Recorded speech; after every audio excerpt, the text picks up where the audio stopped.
హరిశ్చంద్ర మురుగాయ సభల మధ్య ప్రబలమించదా లేక గ్రహగ్రస్తుండవైతవా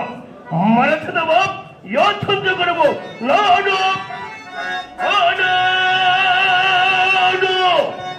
అక్కడ యజ్ఞోత్సవై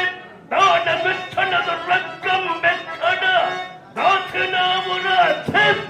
కక్కని కోట కాసపడు దుర్బుద్ధుల్ ప్రసాదులతోనే దురాత్మ మారుణ ధనము వెగవేయదలంచదమా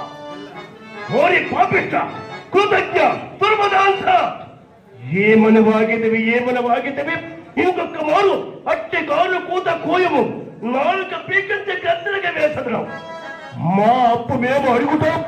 లేని అప్పు తలంకటయ్యా ఈ రాజ్యధారము కూడా నాలో ఖర్చు అయ్యా